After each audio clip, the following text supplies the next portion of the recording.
खबर आपको देंगे। जस्टिस तारिक जहांगीरी को काम से रोकने के खिलाफ इस्लामाबाद हाई कोर्ट के 5 जजेस ने सुप्रीम कोर्ट में अलग अलग अपीलें दायर कर दी हैं। इसी पर मजीद तफसीलात जानेंगे। डॉन न्यूज़ के नुमाइंदे उमर मेहताब बर्नी हमारे साथ मौजूद हैं। उमर, इस खबर से मुतालिक क्या तफसीलात हैं आपके पास? इस्लामाबाद हाई कोर्ट के justice Tariq Mahmood Jahangiri, justice Mohsin Akhtar Kiyani, justice Babar Sattar, justice Ejaz Ishaq Khan और जस्टिस समन रिफत इम्तियाज आज सुप्रीम कोर्ट पहुंचे। सुप्रीम कोर्ट पहुंचने के बाद पांचों जजेस ने अलग अलग बायोमेट्रिक करवाए।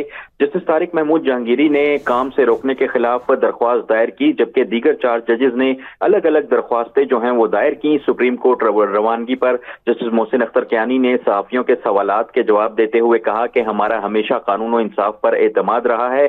कोई इंटरव्यू नहीं दूंगा, अच्छा नहीं लगेगा, ताहम जाती राय कैमरों की हद तक नहीं होती। हाई कोर्ट में बनाए गए बेंचेस में बैठने के सवाल पर जस्टिस मोहसिन अख्तर कियानी ने कहा कि वो लोग हमारे साथ नहीं बैठ रहे, हम अपना केस खुद लड़ेंगे। अब हमारा सुप्रीम कोर्ट में आना जाना लगा रहेगा। जी, बहुत शुक्रिया उमर।